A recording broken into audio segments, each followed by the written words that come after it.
नमस्कार दोस्तों। आज की इस सेशन में हम लेकर आए हैं एक मैराथन क्लास, जिसमें इसका जो है फर्स्ट पार्ट हो चुका है, जिसमें क्वेश्चन नंबर 1 से लेकर 250 तक हो गया है और उसके आगे का पार्ट आज हम लेकर आए हैं इसको। तो चलिए शुरुआत करते हैं क्वेश्चन नंबर 251 से।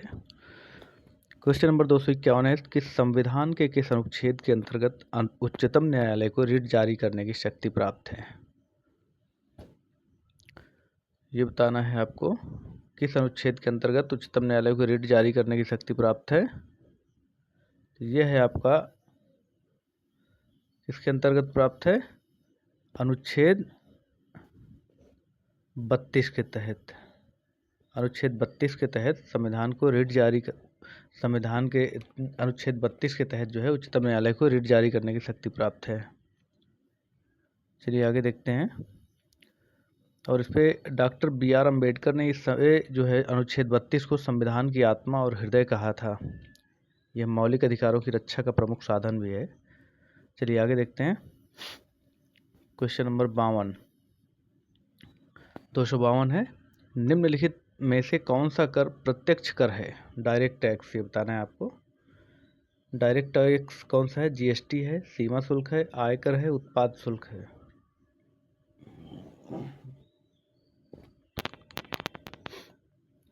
चलिए इस पे सही होता है सी, आयकर।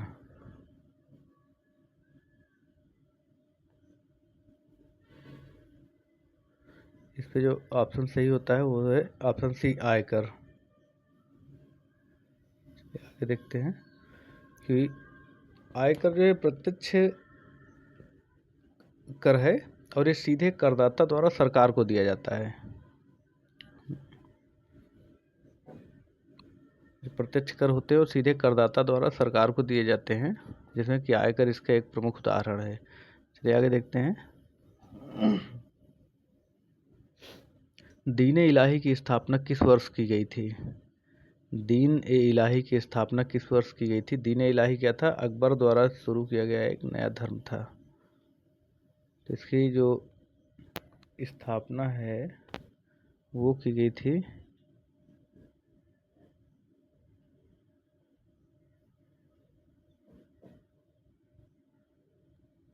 1582 में। 1582 में। तो चलिए आगे देखते हैं।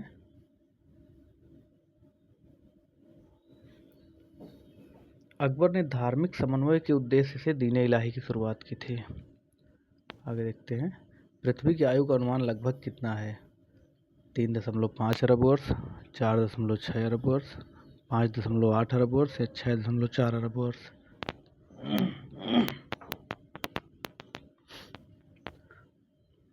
तो फिर सही होता है 4.6 अरब वर्ष। रेडियोमेट्रिक डेटिंग के आधार पर पृथ्वी की आयु लगभग 4.6 अरब वर्ष मानी जाती है।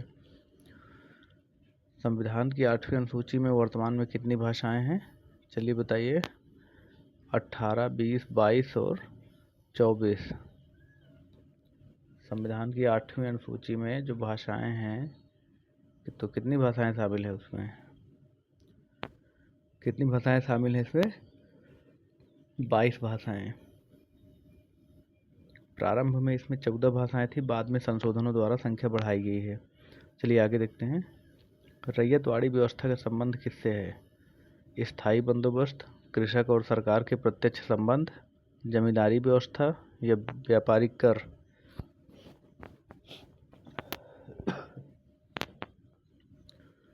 चलिए इसका सही होता है आंसर कृषक और सरकार के प्रत्यक्ष संबंध। रैयतवाड़ी व्यवस्था का संबंध जो है वो कृषक और सरकार के प्रत्यक्ष संबंध से है। इस व्यवस्था में किसान सीधे सरकार को लगान देता था। इसका संबंध मुख्यतः मद्रास और बॉम्बे प्रेसिडेंसी से था। चलिए आगे देखते हैं। निम्न में से कौन सा तत्व सबसे हल्का है। Helium, hydrogen, oxygen, nitrogen.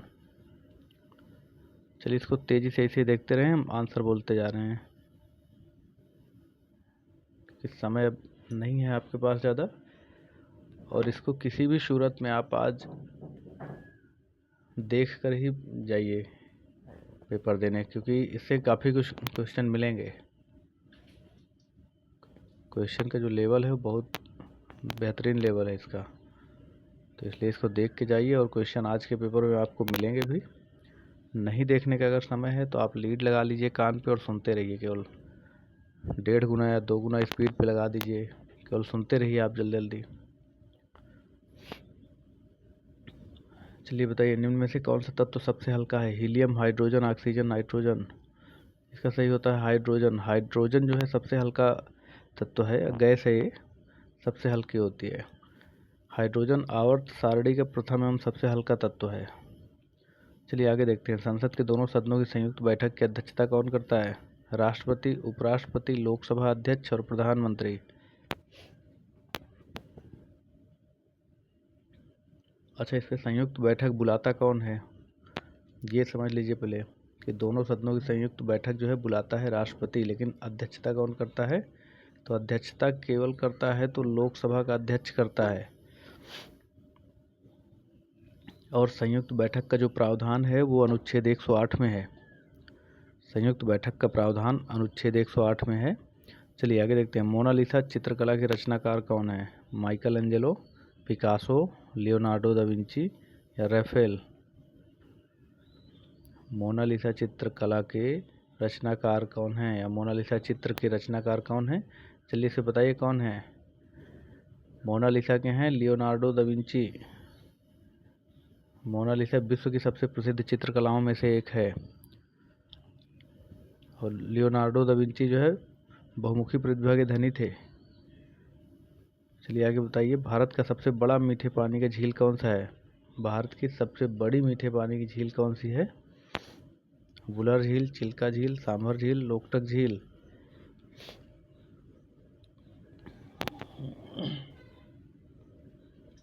कौन सी है? वुलर झील।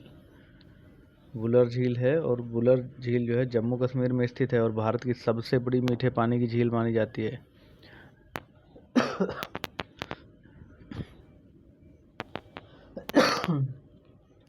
चलिए आगे देखते हैं। संविधान संशोधन विधेयक संसद के किस सदन में प्रस्तुत किया जा सकता है? केवल लोकसभा, केवल राज्यसभा, किसी भी सदन में, राष्ट्रपति के समक्ष। संविधान संशोधन विधेयक है, किस सदन में प्रस्तुत किया जा सकता है? किसी भी सदन में प्रस्तुत किया जा सकता है। चलिए, किसी भी सदन में प्रस्तुत किया जा सकता है जो संविधान संशोधन विधेयक होगा, इसको संसद के किसी भी सदन में आप कर सकते हैं, लोकसभा या राज्यसभा में, किसी में। चलिए, संविधान संशोधन विधेयक संसद के किसी भी सदन में प्रस्तुत किया जा सकता है। चलिए आगे देखते हैं। लाल त्रिकोण किस कार्यक्रम का प्रतीक है? साक्षरता मिशन, परिवार नियोजन, स्वच्छ भारत अभियान, टीकाकरण अभियान। लाल त्रिकोण किस कार्यक्रम का प्रतीक है, बताना है। तो ये है आपका परिवार नियोजन से संबंधित है लाल त्रिकोण। भारत में परिवार नियोजन कार्यक्रम का प्रतीक लाल त्रिकोण है। किस नदी को बिहार का शोक कहा जाता है? बताइए। गंडक, कोसी, सोन, दामोदर। बिहार का शोक किस नदी को कहा जाता है? चलिए, कोसी नदी को कहा जाता है। कोसी नदी जो है बार बार मार्ग बदलती रहती है और बाढ़ लाती रहती है बिहार में, इसकी वजह से इसे कोसी नदी को बिहार का शोक कहा जाता है। चलिए आगे देखते हैं। भारतीय संविधान का कौन सा भाग मौलिक कर्तव्यों से संबंधित है? भाग 3, भाग 4, भाग 4A या भाग 5।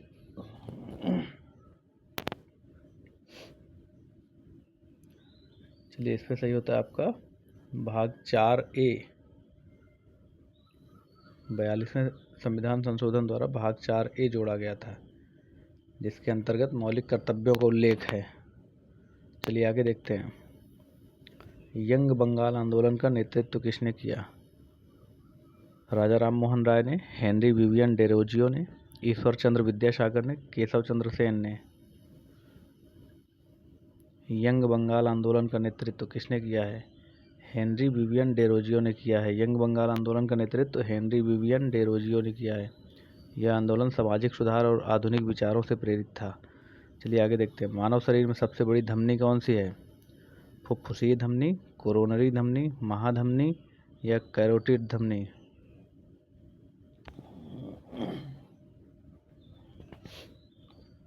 इसमें सही होता है आपकी महाधमनी। ये मानव शरीर की सबसे बड़ी धमनी होती है महाधमनी। महाधमनी हृदय से ऑक्सीजन युक्त रक्त पूरे शरीर में पहुंचाती है।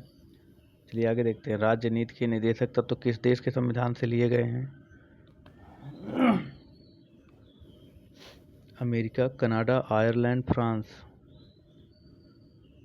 राज्य नीति के निदेशक तत्व किस देश के संविधान से लिए गए हैं? America, Canada, Ireland, France.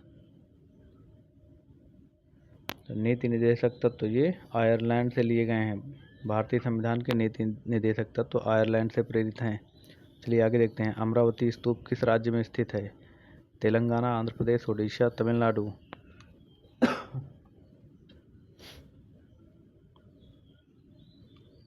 Amravati स्तूप आंध्र प्रदेश में स्थित है। ये जो है बौद्ध कला और स्थापत्य का महत्वपूर्ण केंद्र रहा है।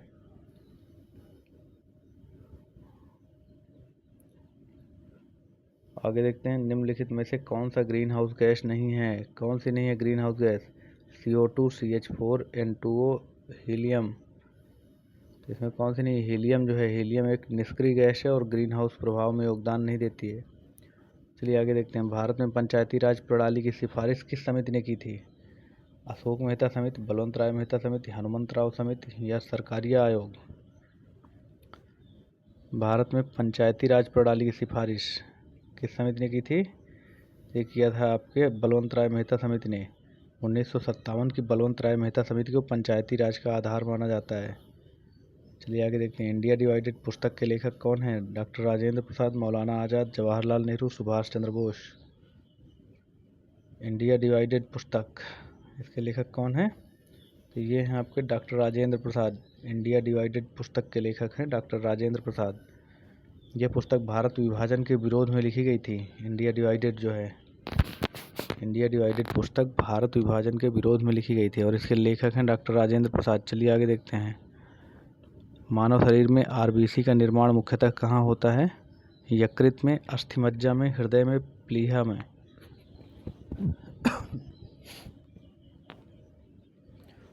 यकृत में, अस्थिमज्जा में, हृदय में, प्लीहा में। बताइए RBC का निर्माण कहाँ होता है? ये होता है आपका अस्थिमज्जा में। RBC का निर्माण मुख्यतः अस्थिमज्जा में होता है। लाल रक्त कणिकाओं का निर्माण लाल अस्थिमज्जा में होता है। चलिए आगे देखते हैं। किस संविधान संशोधन द्वारा मतदान की आयु 21 से 18 वर्ष की गई? 42वां, 44वां, 61वां या 73वां?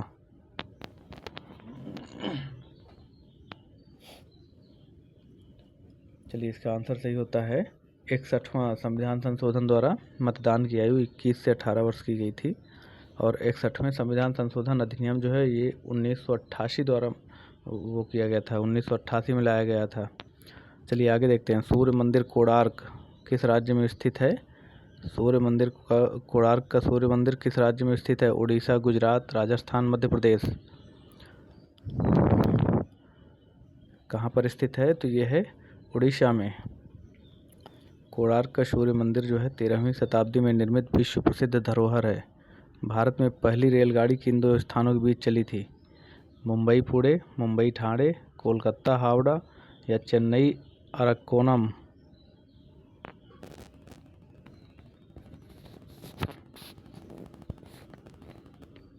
भारत में पहली रेलगाड़ी जो है तो वो चली थी आपकी मुंबई से ठाणे के बीच। 16 अप्रैल 1853 को जो है भारत की पहली यात्री रेल मुंबई से ठाणे के बीच चली। चलिए आगे देखते हैं। 2025 में भारत ने किस देश के साथ एक्सरसाइज धर्मा गार्जियन सैन्य अभ्यास आयोजित किया? धर्मा गार्जियन सैन्य अभ्यास किस देश के साथ भारत ने आयोजित किया है 2025 में? तो बताइए। America, Japan, France, Australia.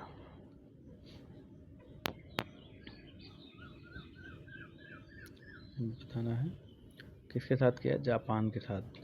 धर्म गार्जियन भारत और जापान की सेनाओं के बीच आयोजित संयुक्त सैन्य अभ्यास है और इसका उद्देश्य सामरिक सहयोग बढ़ाना है। चलिए आगे देखते हैं। संविधान के किस अनुच्छेद में वित्त आयोग का प्रावधान है? अनुच्छेद 263, 280, 312, 324। किस अनुच्छेद में वित्त आयोग का प्रावधान है? यह है अनुच्छेद 280 के तहत। वित्त आयोग केंद्र और राज्यों के बीच वित्तीय संसाधनों के वितरण की सिफारिश करता है। चलिए आगे देखते हैं। निम्नलिखित में से कौन सी नदी अरब सागर में गिरती है? महानदी, गोदावरी, कृष्णा, ताप्ती। इनमें से कौन सी नदी है जो अरब सागर में गिरती है? वो है ताप्ती। ताप्ती और नर्मदा पश्चिम की ओर बहने वाली प्रमुख नदियां हैं। आगे देखते हैं। 2025 में भारत का पहला निजी उपग्रह समूह मिशन किस स्टार्टअप से जुड़ा रहा? स्काईरूट, अग्निकुल या पिक्सल या ध्रुव स्पेस। तो किससे जुड़ा रहा है? यह है आपका पिक्सल। पिक्सल पृथ्वी अवलोकन क्षेत्र में भारत का प्रमुख निजी अंतरिक्ष स्टार्टअप है। आगे देखिए। ऑपरेशन ब्लू स्टार किस वर्ष हुआ था? 1977, 1984, 1989, 1992। ये हुआ है 1984 में। ऑपरेशन ब्लू स्टार जो है तो ये 1984 में हुआ है। ये सैन्य अभियान अमृतसर स्थित स्वर्ण मंदिर परिसर में चलाया गया था। चलिए आगे देखते हैं। राज्यसभा का 1/3 सदस्य कितने वर्ष बाद सेवानिवृत्त होता है? 2 वर्ष बाद, 4 वर्ष बाद, 6 वर्ष बाद या 8 वर्ष बाद। राज्यसभा के सदस्यों का जो कार्यकाल होता है वो 6 वर्ष का होता है और इसमें हर 2 वर्ष बाद 1/3 सदस्य सेवानिवृत्त होते रहते हैं और नए मेंबर हर 2 वर्ष के बाद नए मेंबर भी उसमें आते रहते हैं, 1/3 मेंबर। चलिए आगे देखते हैं। तो इसका सही आंसर 2 वर्ष बाद है। राज्यसभा एक स्थायी सदन है, इसके सदस्य 6 वर्ष के लिए चुने जाते हैं। आगे देखते हैं। निम्नलिखित में से किस विटामिन की कमी से रक्त का थक्का बनने में समस्या होती है? ACDK किसके तहत होती है? यह है विटामिन के सॉरी ये होती है विटामिन के। अगर विटामिन के की कमी है आपके शरीर में तो रक्त में थक्का नहीं बनेगा। अगर कहीं चोट लग गई तो रक्त वहाँ से ब्लड आपका निकलता रहेगा, थक्का नहीं बन पाएगा और रुकेगा नहीं ब्लड। चलिए आगे देखते हैं। विटामिन के जो है रक्त जमने की प्रक्रिया में महत्वपूर्ण भूमिका निभाता है। चलिए आगे। गुलामगिरी पुस्तक के लेखक कौन थे? महात्मा गांधी, ज्योतिबा फुले, दयानंद सरस्वती, गोखले। तो गुलामगिरी पुस्तक के लेखक हैं आपके ज्योतिबा फुले। ये पुस्तक जो है सामाजिक असमानता और जाति व्यवस्था की आलोचना करती है। आगे देखिए। भारतीय संविधान में संघ सूची में वर्तमान में लगभग कितने विषय हैं? संघ सूची में वर्तमान में कितने विषय हैं बताइए? तो इसमें है आपके 100 विषय। 42वें संशोधन के बाद विषयों की संख्या में परिवर्तन हुआ था और वर्तमान में जो है भारतीय संविधान की संघ सूची में लगभग 100 विषय हैं। आगे देखते हैं। 2025 में ग्लोबल इनोवेशन इंडेक्स में भारत का स्थान लगभग किस दायरे में रहा? टॉप 20 या टॉप 40, टॉप 60, टॉप 80। इसका सही आंसर है टॉप 40। नवाचार, स्टार्टअप और डिजिटल तकनीक में भारत की स्थिति लगातार बेहतर हुई है। भारत का आगे देखते हैं। भारत का राष्ट्रीय मानवाधिकार आयोग किस वर्ष स्थापित हुआ? 1990, 1993, 1995, 1998। तो किस वर्ष जो है भारत का राष्ट्रीय मानवाधिकार आयोग स्थापित हुआ है? ये है आपका 1993 में। इसका गठन मानवाधिकार संरक्षण अधिनियम 1993 के अंतर्गत किया गया है। चलिए आगे देखते हैं। निम्नलिखित में कौन सा तत्व स्टेनलेस स्टील में प्रमुख रूप से मिलाया जाता है? क्रोमियम, जस्ता, तांबा, एल्यूमिनियम। कौन सा ऐसा तत्व है जो स्टेनलेस स्टील में प्रमुख रूप से मिलाया जाता है? आगे देखते हैं। चलिए। इसका आंसर सही होता है क्रोमियम। क्रोमियम जो है स्टील को जंग से बचाने में सहायता करता है, इसलिए मिलाया जाता है इसको। क्रोमियम मिलाने से उसमें जंग नहीं लगता है। चलिए आगे देखते हैं। करो या मरो का नारा किस आंदोलन में दिया गया? असहयोग आंदोलन, सविनय अवज्ञा आंदोलन, भारत छोड़ो आंदोलन या खिलाफत आंदोलन। तो इसका सही आंसर है करो या मरो का नारा किसने दिया था? डू और डाई। डू और डाई का नारा जो दिया था वो महात्मा गांधी जी ने दिया था। किस आंदोलन में दिया था? भारत छोड़ो आंदोलन में।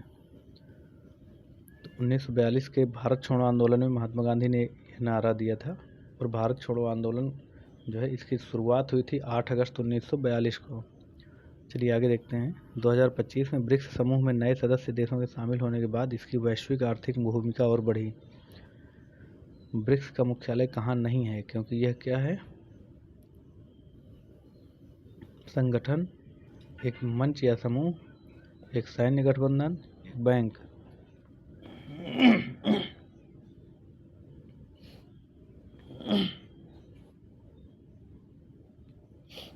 यह एक मंच या समूह। ब्रिक्स एक अंतर्राष्ट्रीय समूह है, इसका कोई स्थायी मुख्यालय नहीं है। इसका कोई एक स्थायी मुख्यालय ही नहीं है, क्योंकि यह एक मंच या समूह है। तो संविधान आगे देखते हैं। चलिए, संविधान का कौन सा अनुच्छेद चुनाव आयोग से संबंधित है? अनुच्छेद 280, अनुच्छेद 300, अनुच्छेद 324 और अनुच्छेद 356। चुनाव आयोग से कौन सा अनुच्छेद संबंधित है? तो इसमें है अनुच्छेद 324। चुनाव आयोग एक स्वतंत्र संवैधानिक संस्था है और अनुच्छेद 324 के तहत जो है चुनाव आयोग का वर्णन है। चलिए आगे देखते हैं। निम्नलिखित में से कौन सी गैस सबसे अधिक ग्रीन हाउस प्रभाव उत्पन्न करती है? Oxygen, nitrogen, carbon dioxide, hydrogen.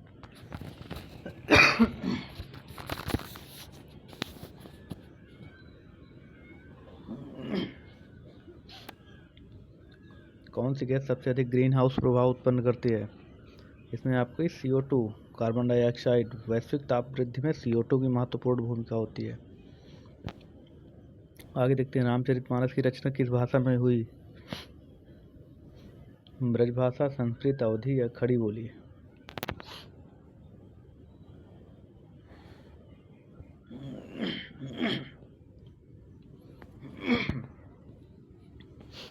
चलिए बताइए, ब्रजभाषा, संस्कृत या अवधी या खड़ी बोली, किस भाषा में रामचरितमानस की रचना हुई है? तो ये है आपकी अवधी में। गोस्वामी तुलसीदास ने इसकी रचना अवधी भाषा में की है। आगे देखते हैं। 2025 में भारत ने किस क्षेत्र में विश्व का सबसे बड़ा डिजिटल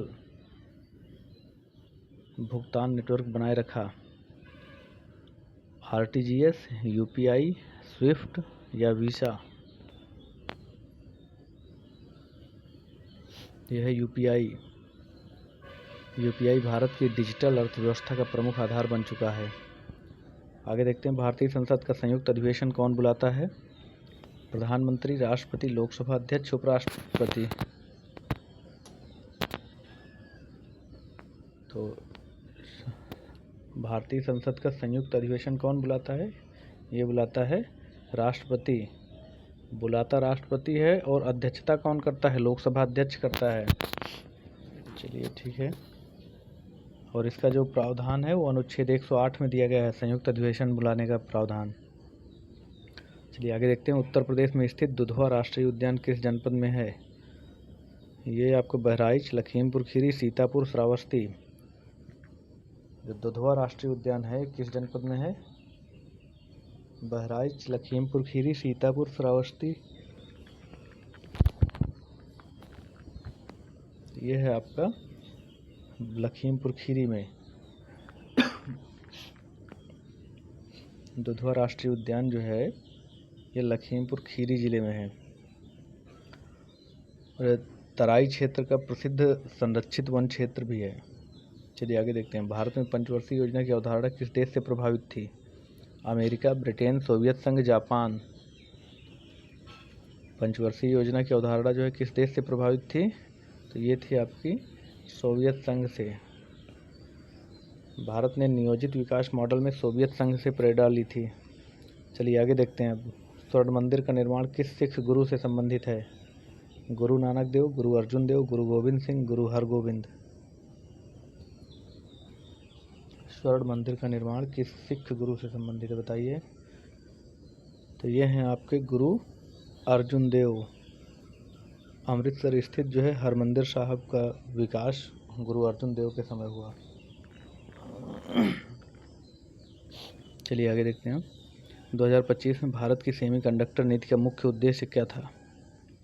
कृषि निर्यात बढ़ाना, चिप निर्माण को बढ़ावा देना, पेट्रोल उत्पादन बढ़ाना, रेलवे विस्तार करना। तो सेमीकंडक्टर नीति का मुख्य उद्देश्य क्या था? ये था चिप निर्माण को बढ़ावा देना। भारत इलेक्ट्रॉनिक्स एवं चिप निर्माण में आत्मनिर्भर बनने का प्रयास कर रहा है। आगे देखिए। मानव शरीर में सबसे छोटी ग्रंथि कौन सी है? Thyroid, adrenal, pituitary, pineal. इसमें कौन सा सही होता है? इसमें है कि पीनियल। पीनियल जो है मानव शरीर की सबसे छोटी ग्रंथि होती है। मस्तिष्क में स्थित यह एक छोटी अंतःस्रावी ग्रंथि है पीनियल। आगे देखते हैं, निम्नलिखित में से कौन सा युग्म सही सुमेलित है? देखिए कौन सा सही सुमेलित है। अनुच्छेद 280 वित्त आयोग, अनुच्छेद 324 सीएजी, अनुच्छेद 148 चुनाव आयोग और अनुच्छेद 280 यूपीएससी।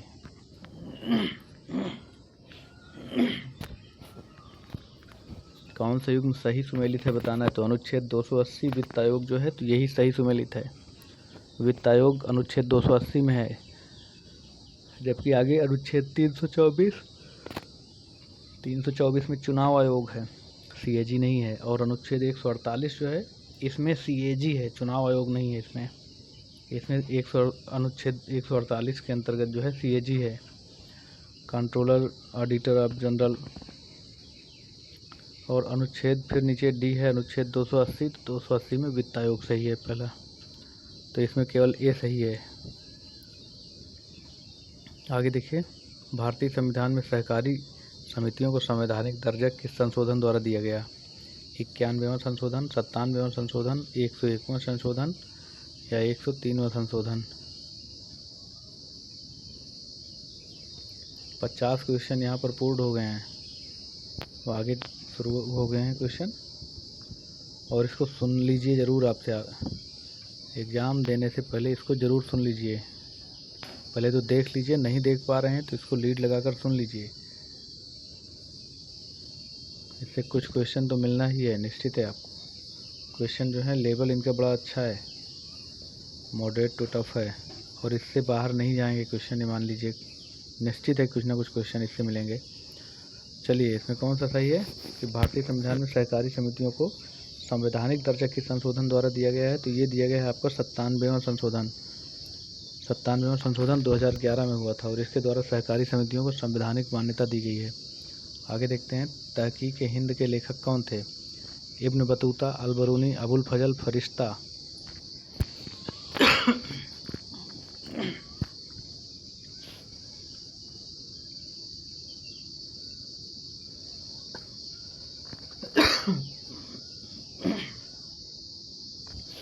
तहकीक हिंद के लेखक कौन हैं? तो यहाँ अल-बरूनी। अल-बरूनी ने भारतीय समाज, संस्कृति और विज्ञान का विस्तृत वर्णन किया है।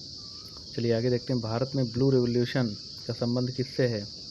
दुग्ध उत्पादन, मत्स्य उत्पादन, पेट्रोलियम उत्पादन और फल उत्पादन।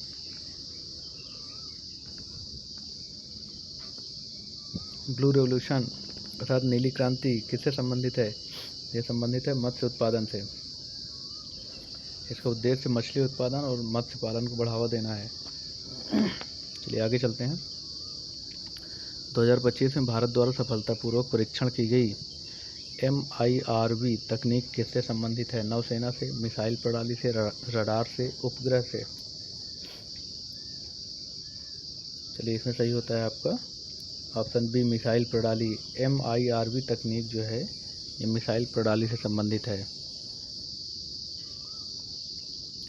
MIRV तकनीक में एक मिसाइल जो है कई लक्ष्यों पर वारहेड भेज सकती है। चलिए आगे देखते हैं, भारतीय संविधान का कौन सा अनुच्छेद राष्ट्रपति के निर्वाचन से संबंधित है? राष्ट्रपति के निर्वाचन से कौन सा अनुच्छेद संबंधित है? अनुच्छेद 52, 54, 61 और 72।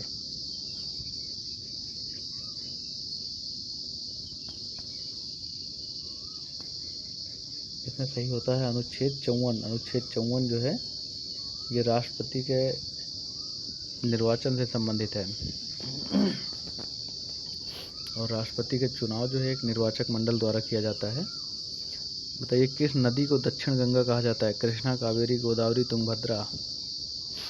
किस नदी को दक्षिण गंगा कहा जाता है? कृष्णा है, कावेरी है, गोदावरी है, तुंगभद्रा है। तो इसमें सही आंसर है आपका गोदावरी। गोदावरी नदी को दक्षिण गंगा कहा जाता है और गोदावरी भारत की दूसरी सबसे लंबी नदी भी है। चलिए आगे देखते हैं, 2025 में जारी विश्व प्रेस स्वतंत्रता सूचकांक में भारत का मूल्यांकन किस संस्था द्वारा किया जाता है? यूनेस्को द्वारा, IMF द्वारा, रिपोर्टर्स विदाउट बॉर्डर्स द्वारा या वर्ल्ड बैंक द्वारा।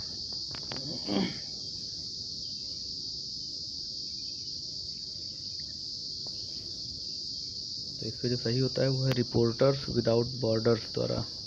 यह संस्था प्रत्येक वर्ष जो है यह संस्था प्रत्येक वर्ष प्रेस स्वतंत्रता सूचकांक जारी करती है।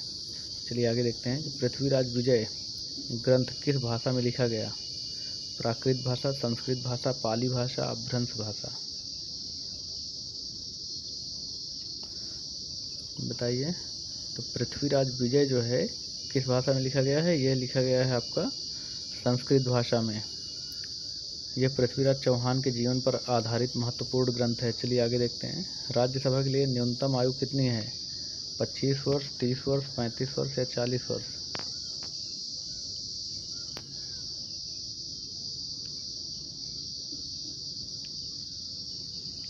चलिए इसी के साथ जान लीजिए कि लोकसभा के लिए न्यूनतम आयु कितनी है। तो लोकसभा के लिए 25 वर्ष है। और राज्यसभा के लिए कितनी है? राज्यसभा के लिए आपकी 30 वर्ष है। और राष्ट्रपति के चुनाव के लिए कितनी है? वो 35 वर्ष है। चलिए आगे देखते हैं। मानव शरीर में कैल्शियम का सर्वाधिक भाग कहाँ पाया जाता है? रक्त में, यकृत में, हड्डियों और दांत में, मांसपेशियों में।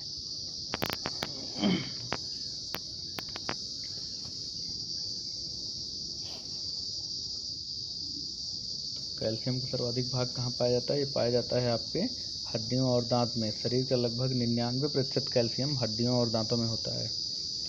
चलिए आगे देखते हैं। युगांतर समाचार पत्र का संबंध किससे था? ये था गांधी जी से, अरविंद घोष से, गोखले से, सुरेंद्र नाथ बनर्जी से।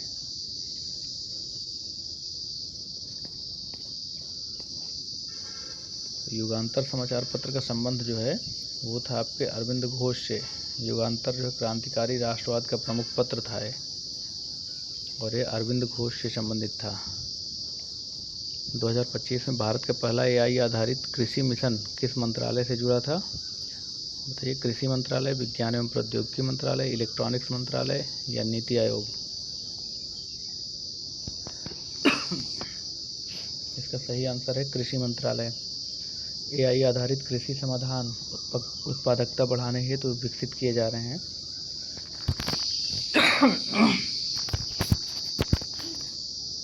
चलिए आगे देखते हैं। संविधान के किस अनुच्छेद में मंत्रिपरिषद का प्रावधान है? अनुच्छेद 74, 76, 78 या 80। मंत्रिपरिषद का प्रावधान किस में है? यह है आपके अनुच्छेद 74 में। राष्ट्रपति को सलाह देने हेतु मंत्रिपरिषद का गठन किया जाता है। चलिए आगे देखते हैं। भारत में सर्वाधिक अभ्रक किस राज्य में पाया जाता है? माइका। गुजरात, झारखंड, पंजाब, केरल।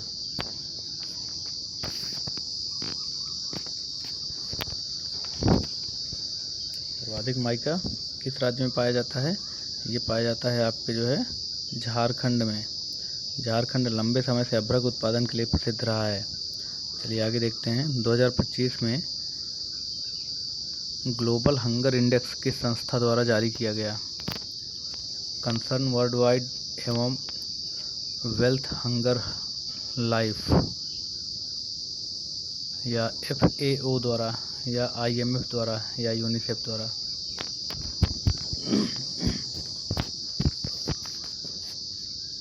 किसके द्वारा जारी किया गया है? ये जारी किया गया है आपका option A, concern world wide एवं वेल्थ हंगर लाइफ द्वारा। यह रिपोर्ट वैश्विक भूख की स्थिति का आकलन करती है। चलिए आगे देखते हैं। आगे निष्क्रिय प्रतिरक्षा प्राप्त होती है, पैसिव इम्यूनिटी, किससे प्राप्त होती है? तो ये होती है आपकी एंटीबॉडी प्राप्त करने से। इसमें तैयार एंटीबॉडी सीधे शरीर में पहुंचाई जाती है। चलिए आगे देखते हैं। देवदास उपन्यास के लेखक कौन है? सीधे आंसर बोलते जाएंगे हम वन लाइनर टाइप से। सीधे आप आंसर सुनते रहिए, समय क्योंकि नहीं है आपके पास। चलिए ठीक है। देवदास उपन्यास के लेखक कौन है? तो देवदास उपन्यास के लेखक हैं आपके शरत चंद्र चट्टोपाध्याय। आगे देखिए। संविधान के अनुसार भारत में अवशिष्ट शक्तियाँ किसके पास हैं? अवशिष्ट शक्तियाँ किसके पास हैं? तो अवशिष्ट शक्तियाँ हैं आपके केंद्र के पास। कनाडाई मॉडल की तरह भारत में अवशिष्ट शक्तियाँ केंद्र के पास हैं। चलिए आगे देखते हैं। 2025 में भारत ने किस देश के साथ मित्र शक्ति सैन्य अभ्यास आयोजित किया? किस देश के साथ मित्र शक्ति सैन्य अभ्यास आयोजित किया है 2025 में भारत ने? ये किया है आपका श्रीलंका के साथ। मित्र शक्ति भारत और श्रीलंका की सेनाओं का संयुक्त सैन्य अभ्यास है। चलिए आगे देखते हैं। रक्त समूह की खोज किसने की थी? रक्त समूह की ब्लड ग्रुप की खोज किसने की थी? ये की थी आपके लैंड स्टीनर ने ही ब्लड ग्रुप की खोज की थी। चलिए आगे देखते हैं। अच्छा, कार्ल लैंड स्टीनर ने ABO रक्त समूह प्रणाली की खोज की। ब्लड ग्रुप A, B और O की खोज की थी इन्होंने। तो चलिए आगे देखते हैं। अब जो है वन लाइनर टाइप के ही क्वेश्चन भी आ गए हैं। पंचशील समझौता कब हुआ? 1954 में। भारत का पहला जैवमंडल रिजर्व कौन सा था? नीलगिरी। संविधान सभा की पहली बैठक कब हुई? 9 दिसंबर 1946 को। और इसके अध्यक्ष कौन थे? सच्चिदानंद सिन्हा। आगे देखिए, नर्मदा पर सरदार सरोवर परियोजना कहाँ पर बनी है? गुजरात में। भारत का पहला राष्ट्रीय जल मार्ग कौन सा है? National waterway 1। यूपी का पहला रामसर स्थल कौन सा है? नवाबगंज, पश्चिम बिहार। और अब जो है शहीद चंद्रशेखर आज़ाद पश्चिम बिहार इसका नाम कर दिया गया है। WTO की स्थापना कब हुई? 1995 में। काकोरी घटना कब हुई है? 1925 में। भारत का पहला AI विश्वविद्यालय कहाँ प्रस्तावित है? उत्तर प्रदेश में। उत्तर प्रदेश में प्रस्तावित है। विटामिन B12 में धातु कौन सी होती है? कोबाल्ट धातु। ऑपरेशन मेघदूत ये कहाँ पर चला? सियाचिन में। अनुच्छेद 243 जो है किससे संबंधित है? पंचायती राज से संबंधित है। और विश्व पर्यावरण दिवस 5 जून को मनाया जाता है। इसरो का मुख्यालय कहाँ? बेंगलुरु में। भारत का पहला सौर मिशन कौन सा था? आदित्य L1। प्लासी का युद्ध कब हुआ है? 1757 में। पानीपत का प्रथम युद्ध कब हुआ है? 1526 में। RBI की स्थापना कब हुई है? 1935 में। भारत रत्न पाने वाली पहली महिला जो है कौन थी? वो थी इंदिरा गांधी। भारत का पहला परमाणु परीक्षण 1974 में पोखरण में। यूपी की जो सबसे लंबी नदी है कौन सी है? गंगा नदी। अनुच्छेद 21A किससे संबंधित है? शिक्षा का अधिकार से संबंधित है। भारत का पहला चीता पुनर्वास स्थल कौन सा है? Kuno national park. विश्व स्वास्थ्य संगठन की स्थापना कब हुई है? 1948 में। राष्ट्रीय मतदाता दिवस जो है कब मनाया जाता है? 25 जनवरी को। सविनय अवज्ञा आंदोलन कब प्रारंभ हुआ? 1930 को। भारतीय अंतरिक्ष कार्यक्रम के जनक कौन है? विक्रम साराभाई। G20 शिखर सम्मेलन 2023 की मेजबानी किसने किया? भारत ने। संविधान का भाग 3 संबंधित है किससे? मौलिक अधिकार से। संविधान का भाग 4 किससे संबंधित है? राज्य के नीति निदेशक तत्व से। चलिए आगे देखते हैं। आगे भी हम इनको MCQ को सीधे वन लाइनर की तरह जो है इसको करते जाएंगे। आप सुनते रहिए केवल। 2025 में भारत का पहला स्वदेशी सेमीकंडक्टर फैब प्लांट स्थापित करने के लिए किस राज्य का चयन किया गया? ये किया गया है गुजरात का। भारत सरकार ने सेमीकंडक्टर निर्माण को बढ़ावा देने हेतु गुजरात को प्रमुख केंद्र के रूप में विकसित किया है। चलिए आगे देखते हैं। निम्नलिखित में से किस अनुच्छेद को संवैधानिक उपचारों का अधिकार कहा जाता है? किसको कहा जाता है? अनुच्छेद 32 को। नागरिक अपने मौलिक अधिकारों के उल्लंघन पर सीधे सर्वोच्च न्यायालय जा सकते हैं। चलिए आगे देखते हैं। अष्टप्रधान परिषद किस शासक से संबंधित है? अष्टप्रधान किसके समय में थे? ये थे शिवाजी के समय में। शिवाजी ने प्रशासनिक कार्यों के संचालन हेतु अष्टप्रधान परिषद का गठन किया था। आगे देखिए। मानव शरीर में ऑक्सीजन का परिवहन मुख्यतः किसके द्वारा होता है? किसके द्वारा होता है? मानव शरीर में ऑक्सीजन का परिवहन ये होता है आपके हीमोग्लोबिन के द्वारा। हीमोग्लोबिन जो है ऑक्सीजन को फेफड़ों से शरीर के विभिन्न भागों तक पहुँचाता है। संविधान सभा की प्रारूप समिति के अध्यक्ष कौन थे? तो ये थे आपके बच्चा इस चीज़ को जानता है। कौन थे? BR अम्बेडकर साहब। प्रारूप समिति ने संविधान का अंतिम मसौदा तैयार किया था। आगे देखिए। 2025 में विश्व निवेश रिपोर्ट, वर्ल्ड इन्वेस्टमेंट रिपोर्ट कौन जारी करता है? ये करता है UNCTAD अंकटाड। अंकटाड जो है वैश्विक निवेश प्रवाह का विश्लेषण प्रकाशित करता है। आगे देखिए। निम्नलिखित में से कौन सी नदी कर्क रेखा को 2 बार काटती है? नर्मदा, माही, ताप्ती, लूनी, इनमें से कौन सी है? माही नदी।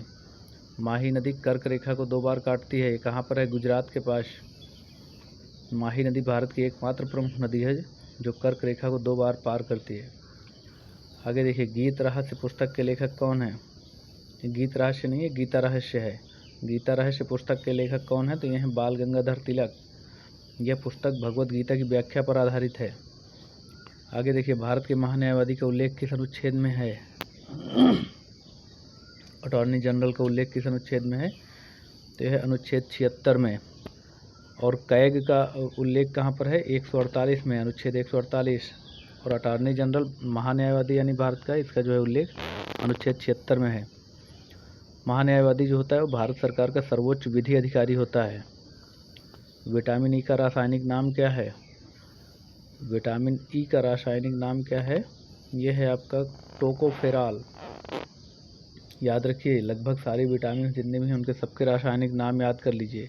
खोज किसने किया है ये याद कर लीजिए। तो विटामिन ई का जो रासायनिक नाम है वो है टोकोफेरॉल। आगे देखिए, 2025 में भारत ने किस देश के साथ इंद्र सैन्य अभ्यास किया?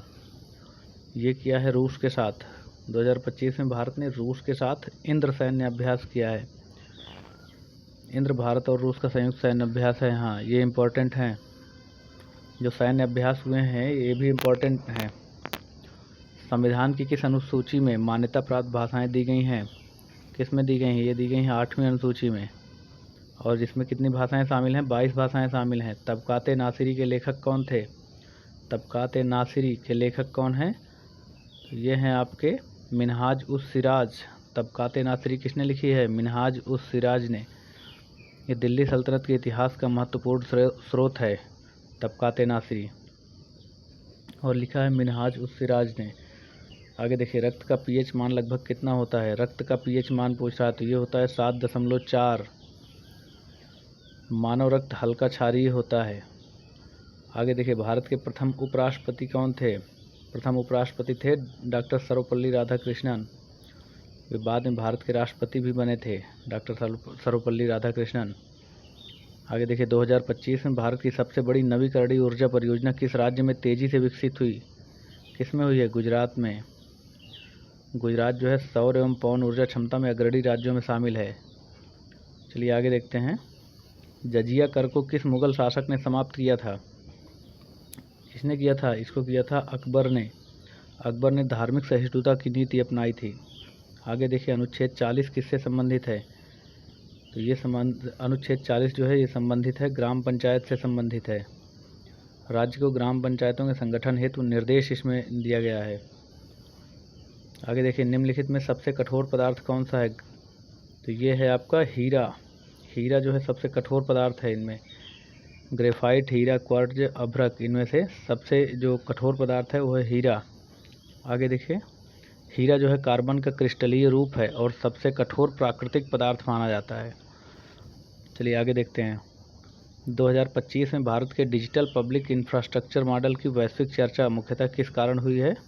तो ये हुई है आपकी उपरोक्त सभी के कारण, अर्थात कि यूपीआई के कारण, आधार के कारण और डिजिलॉकर के कारण। चलिए आगे देखते हैं। और भारत का जो डीपीआई मॉडल है इसको कई देशों द्वारा अपनाने में रुचि दिखाई गई है। नेक्स्ट है, अभिज्ञान शाकुंतलम के लेखक कौन हैं? तो इसके जो लेखक हैं अभिज्ञान शाकुंतलम के, वो हैं कालिदास जी, और यह संस्कृत साहित्य की सर्वश्रेष्ठ नाट्य कृतियों में से एक है। आगे देखिए, भारत के नियंत्रक एवं महालेखा परीक्षक CAG का कार्यकाल कितने वर्ष का होता है? तो इसका जो कार्यकाल है वो 65 वर्ष की आयु या 6 वर्ष जो पहले हो तब तक होता है। और CAG की स्वतंत्रता सुनिश्चित करने के लिए विशेष सेवा शर्तें निर्धारित हैं। आगे देखिए, निम्नलिखित में से कौन सी गैस अम्ल वर्षा के लिए सर्वाधिक उत्तरदायी है? अम्ल वर्षा के लिए सर्वाधिक उत्तरदायी गैस जो है वो है सल्फर डाइऑक्साइड। SO2 वातावरण में अम्ल बनाकर अम्ल वर्षा का कारण बनती है। आगे देखते हैं, स्वराज मेरा जन्मसिद्ध अधिकार है का नारा किसने दिया? तो इसको दिया है बाल गंगाधर तिलक ने, और यही नारा जो है भारतीय स्वतंत्रता आंदोलन का प्रतीक बन गया था। आगे देखिए, 2025 में भारत की AI नीति का प्रमुख उद्देश्य क्या रहा? तो ये रहा जिम्मेदारी एवं समावेशी AI विकास। आगे देखिए, भारतीय संविधान में लोकसभा की अधिकतम सदस्य संख्या कितनी निर्धारित की गई थी? तो ये की गई थी 552। संविधान में लोकसभा की अधिकतम संख्या 552 निर्धारित की गई थी, जिसमें राज्यों, केंद्र शासित प्रदेशों एवं नामित सदस्यों का प्रावधान था। आगे देखते हैं, आईने अकबरी के लेखक कौन थे? तो ये थे अबुल फजल। ये अकबर के शासन, प्रशासन और अर्थव्यवस्था का महत्वपूर्ण स्रोत है। आगे देखिए कि भारत में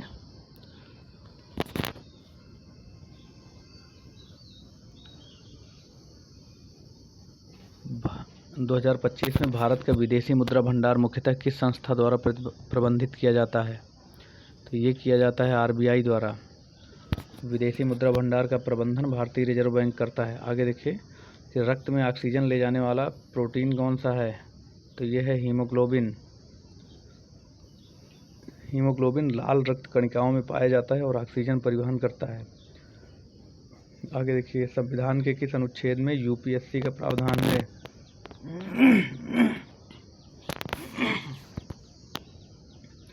संविधान के किस अनुच्छेद में यूपीएससी का प्रावधान है? तो ये है अनुच्छेद 315 में। संघ लोक सेवा आयोग का उल्लेख अनुच्छेद 315 में किया गया है। आगे है, निम्नलिखित में से कौन सा बंदरगाह प्राकृतिक बंदरगाह नहीं है? तो कौन सा नहीं है इनमें से? मुंबई, विशाखापट्टनम, कांडला और चेन्नई में से कौन सा? चेन्नई प्राकृतिक बंदरगाह नहीं है।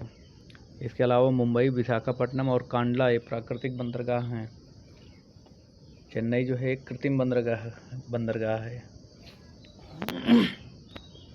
आगे देखिए, तारीख़ फिरोज शाही के लेखक कौन थे? तारीख़ फिरोज शाही के लेखक जियाउद्दीन बर्नी। ये दिल्ली सल्तनत काल के इतिहास का महत्वपूर्ण स्रोत है। आगे देखिए, 2025 में भारत की सबसे बड़ी सौर ऊर्जा परियोजनाओं का विकास मुख्यतः किस क्षेत्र में हुआ है? ये हुआ थार मरुस्थल में। भारत की सबसे बड़ी सौर ऊर्जा परियोजनाओं का विकास मुख्यतः किस क्षेत्र में हुआ? थार मरुस्थल में। राजस्थान का थार क्षेत्र जो है सौर ऊर्जा उत्पादन के लिए अत्यंत उपयुक्त माना जाता है। चलिए आगे देखते हैं, संविधान की किस अनुसूची में जनजातीय क्षेत्रों के प्रशासन का प्रावधान है? किसमें है? तो यह है 5वीं एवं 6ठी अनुसूची में। 5वीं और 6ठी अनुसूची जो है अनुसूचित एवं जनजातीय क्षेत्रों से संबंधित हैं। आगे देखिए, मानव शरीर की सबसे लंबी कोशिका कौन सी है? तो सबसे लंबी कोशिका जो है मानव शरीर की वो है तंत्रिका कोशिका। न्यूरॉन मानव शरीर की सबसे लंबी कोशिका मानी जाती है। न्यूरॉन यही तंत्रिका को कहा जाता है। तंत्रिका को इंग्लिश में न्यूरॉन कहा जाता है। आगे देखिए, हिंद स्वराज पुस्तक के लेखक कौन हैं? तो हिंद स्वराज पुस्तक के लेखक हैं गांधी जी। गांधी जी ने 1909 में हिंद स्वराज की रचना की थी। आगे देखिए, अनुच्छेद 280 किससे संबंधित है? तो ये संबंधित है वित्त आयोग से। वित्त आयोग जो होता है वो केंद्र और राज्यों के बीच राजस्व वितरण की सिफारिश करता है। आगे देखिए, निम्नलिखित में से कौन सा विटामिन शरीर में संग्रहित नहीं होता? कौन सा? Vitamin C. विटामिन सी शरीर में संग्रहित नहीं होता है। विटामिन सी खट्टी चीज़ों में पाया जाता है और ये संग्रहित नहीं होता है। अगर जिसकी जितनी शरीर को ज़रूरत होती है उतना ऑब्जर्व कर लेती है, बाकी ये पेशाब के जरिए निकल जाता है। विटामिन सी जो है जल में घुलनशील है और शरीर में अधिक मात्रा में संग्रहित नहीं रहता है। आगे देखिए, 2025 में भारत की डिजिटल अर्थव्यवस्था के विस्तार में सबसे महत्वपूर्ण भूमिका किस तकनीक ने निभाई है? तो ये है डिजिटल अर्थव्यवस्था के विस्तार में जो है सबसे महत्वपूर्ण भूमिका निभाई है यूपीआई ने। यूपीआई भारत की डिजिटल भुगतान क्रांति का आधार है। आगे देखिए, विक्रमशिला विश्वविद्यालय की स्थापना किसने की थी? ये की थी धर्मपाल ने। धर्मपाल ने विक्रमशिला विश्वविद्यालय की स्थापना की थी। धर्मपाल जो है पाल वंश का शासक था। पाल वंश के धर्मपाल ने विक्रमशिला विश्वविद्यालय की स्थापना की थी। चलिए आगे देखते हैं, संविधान का कौन सा भाग नागरिकता से संबंधित है? तो भाग 2 जो है नागरिकता से संबंधित है।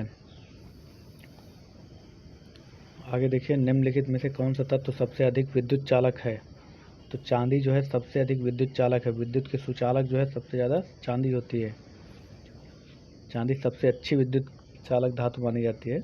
आगे देखिए, गदर पार्टी की स्थापना किस देश में हुई थी? ये हुई थी अमेरिका में। गदर पार्टी की स्थापना 1913 में सैन फ्रांसिस्को में लाला हरदयाल ने की थी। चलिए आगे देखते हैं, 2025 में भारत द्वारा विकसित क्वांटम मिशन का उद्देश्य क्या है? इसका उद्देश्य क्या है? क्वांटम प्रौद्योगिकी विकास इसका उद्देश्य है। राष्ट्रीय क्वांटम मिशन का उद्देश्य जो है उन्नत क्वांटम तकनीकों का विकास करना है। चलिए आगे देखते हैं, अनुच्छेद 343 किससे संबंधित है? तो अनुच्छेद 343 जो है राजभाषा से संबंधित है।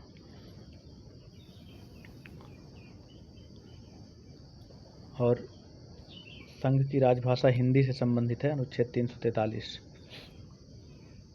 राष्ट्रभाषा हमारी कोई नहीं है, राजभाषा हिंदी है लेकिन राष्ट्रभाषा नहीं है। चलिए आगे देखते हैं, पृथ्वी का निकटतम तारा कौन सा है? निकटतम तारा कौन सा है पृथ्वी का? सूर्य। सूर्य एक तारा है, ग्रह नहीं पूछ रहा है, तारा पूछ रहा है, तो सूर्य ही एक तारा जो सबसे निकटतम है, पृथ्वी से नज़दीक है। चलिए आगे देखते हैं, सूर्य पृथ्वी का सबसे निकटतम तारा है। चलिए आगे है, नील दर्पण के लेखक कौन थे? नील दर्पण के लेखक थे दीनबंधु मित्र। यह जो है नील विद्रोह की पृष्ठभूमि पर आधारित प्रसिद्ध नाटक है। आगे देखते हैं, भारतीय संविधान में आपातकाल संबंधी प्रावधान किस देश से प्रभावित हैं? तो ये प्रभावित हैं जर्मनी के संविधान से, जर्मनी के वाइमर संविधान से। चलिए आगे देखते हैं, 2025 में भारत की हरित हाइड्रोजन नीति का मुख्य उद्देश्य क्या है? तो इसका मुख्य उद्देश्य है स्वच्छ ऊर्जा को बढ़ावा देना। हरित हाइड्रोजन ऊर्जा संक्रमण और कार्बन उत्सर्जन कम करने की दिशा में महत्वपूर्ण कदम है। चलिए आगे देखते हैं, क्वेश्चन नंबर 400 है, भारत में श्वेत क्रांति का संबंध किससे है? तो श्वेत क्रांति का संबंध है, ये दुग्ध उत्पादन से संबंधित है। श्वेत क्रांति ने भारत को विश्व के प्रमुख दुग्ध उत्पादक देशों में शामिल किया है।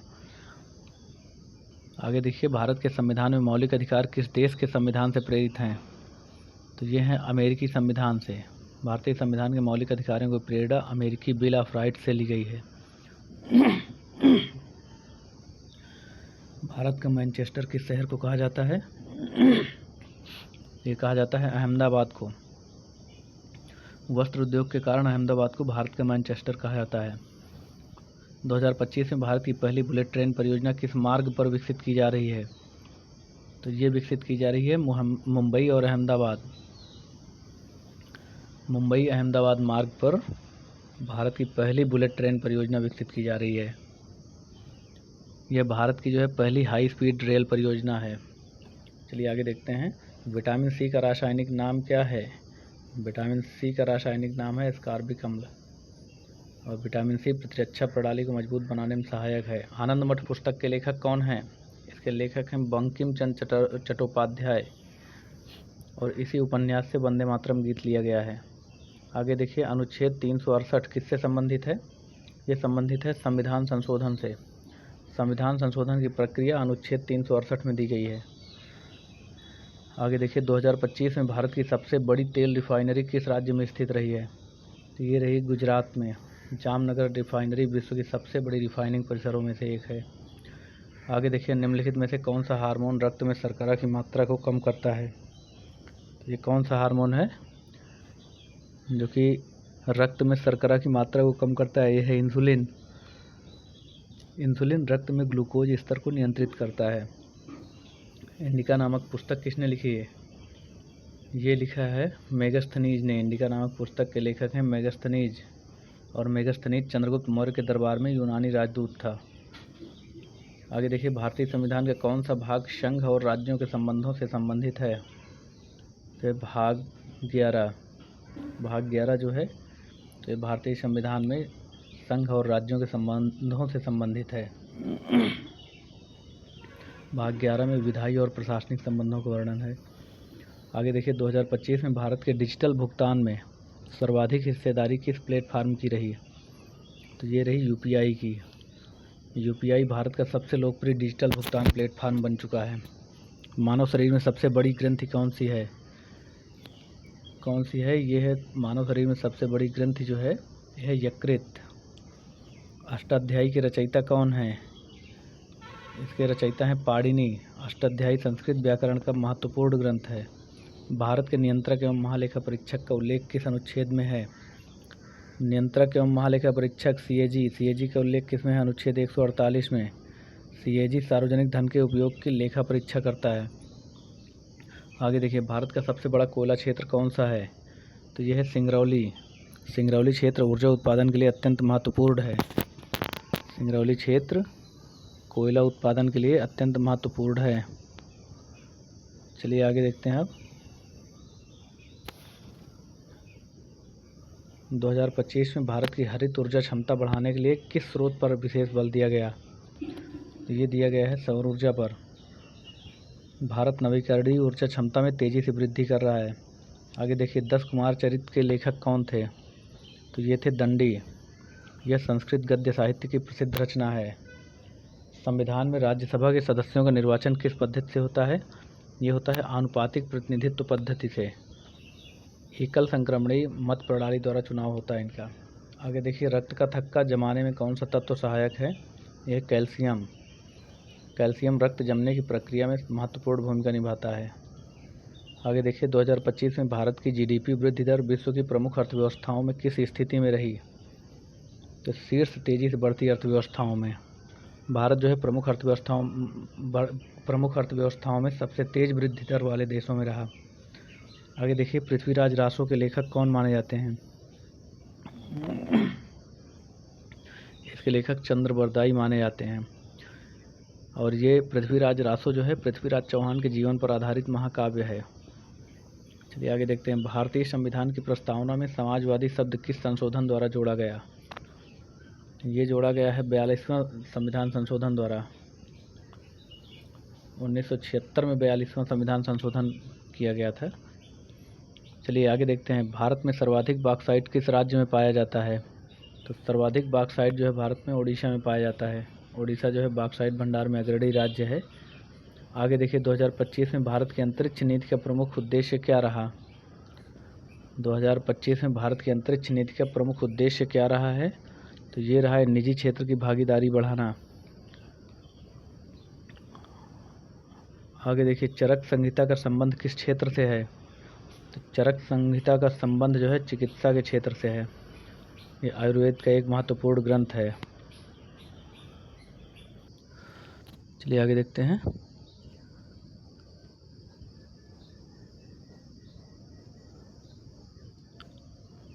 भारतीय संविधान की प्रस्तावना में पंथनिरपेक्ष शब्द किस संशोधन द्वारा जोड़ा गया? ये जोड़ा गया है 42वां संविधान संशोधन द्वारा। चलिए आगे देखते हैं कि राज तरंगिणी के लेखक कौन थे? राज तरंगिणी के लेखक कौन थे? ये थे कल्हड़। और एक कश्मीर के इतिहास पर आधारित महत्वपूर्ण ग्रंथ है राज तरंगिणी। आगे देखिए, भारत का पहला राष्ट्रीय उद्यान कौन सा है? तो यह है जिम कॉर्बेट। जिम कॉर्बेट जो है नेशनल पार्क, ये भारत का पहला राष्ट्रीय उद्यान है और इसकी स्थापना जो है 1936 में की गई थी। आगे देखिए, 2025 में भारत के राष्ट्रीय क्वांटम मिशन का उद्देश्य क्या है? तो यह क्वांटम तकनीक विकास। यह मिशन क्वांटम कंप्यूटिंग, संचार और सेंसर तकनीकों को बढ़ावा देता है। आगे देखिए, अनुच्छेद 370 किस राज्य या क्षेत्र से संबंधित था? तो ये था आपका जम्मू कश्मीर संबंधित, और जम्मू कश्मीर को विशेष राज्य का दर्जा प्रदान करता था। आगे देखिए, निम्नलिखित में सबसे भारी धातु कौन सी है? तो सबसे भारी धातु जो है लोहा, सोना और ऑस्मियम चांदी। इसमें से कौन सी है? ऑस्मियम सबसे भारी धातु है। ऑस्मियम जो है सबसे अधिक घनत्व वाली धातुओं में से एक है। आगे देखिए, नील विद्रोह का प्रमुख क्षेत्र कौन सा था? तो ये था बंगाल। किसानों ने नील की जबरन खेती के विरुद्ध आंदोलन किया था यहाँ पे। आगे देखिए, भारतीय संविधान का कौन सा अनुच्छेद जीवन एवं व्यक्तिगत स्वतंत्रता से संबंधित है? तो यह है अनुच्छेद 21। अनुच्छेद 21 जो है सबसे महत्वपूर्ण मौलिक अधिकारों में से एक है, क्योंकि ये जो है जीवन और व्यक्तिगत स्वतंत्रता से संबंधित है। आगे देखिए, 2025 में भारत की सबसे बड़ी निर्यात वस्तु कौन सी श्रेणी रही? तो ये रही पेट्रोलियम उत्पाद।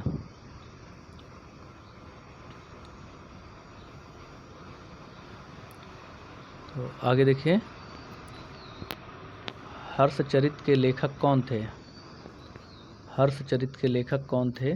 तो ये थे बाणभट्ट। हर्षचरित के लेखक कौन थे? तो ये थे बाणभट्ट।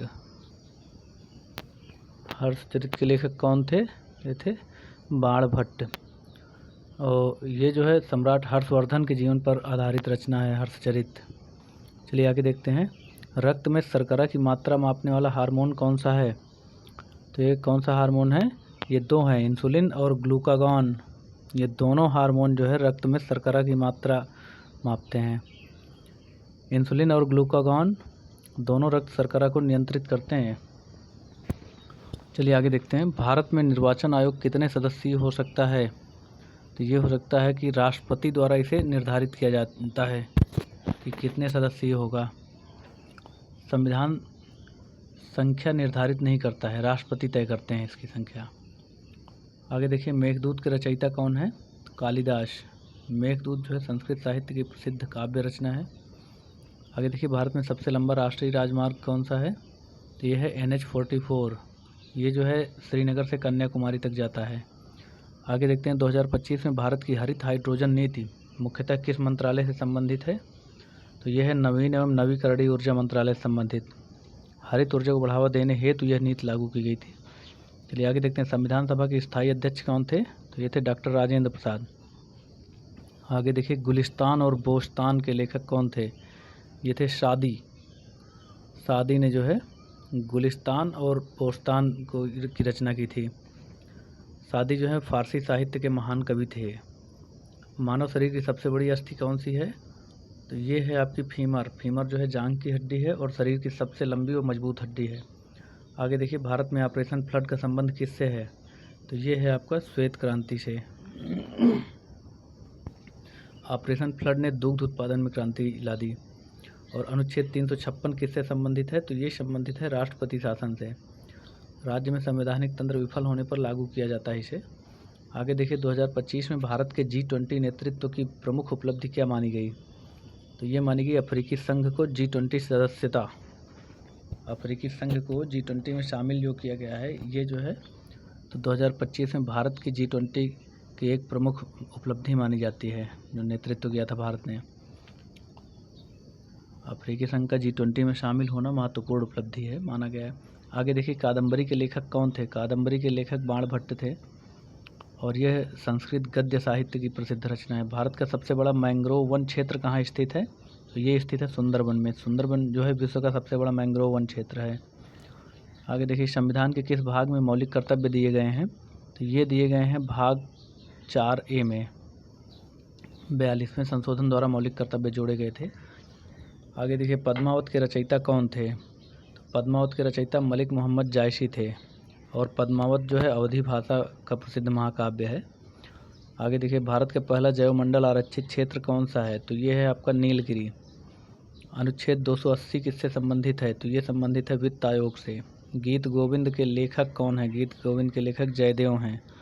विटामिन डी की कमी से कौन सा रोग होता है? रिकेट्स रोग होता है। भारत की सबसे लंबी नदी कौन सी है? तो यह है गंगा नदी। डिस्कवरी ऑफ इंडिया के लेखक कौन हैं? तो ये हैं जवाहरलाल नेहरू।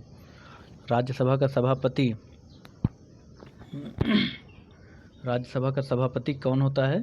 ये होता है उपराष्ट्रपति। मानव शरीर में रक्त का निर्माण कहाँ पर होता है? अस्थि मज्जा में होता है। विश्व का सबसे बड़ा महासागर कौन सा है? तो यह है प्रशांत महासागर। भारत छोड़ो आंदोलन कब जो है शुरू हुआ? ये शुरू हुआ 1942 में, 8 अगस्त 1942 को। CAG का उल्लेख कहाँ पर है? तो अनुच्छेद 148 में।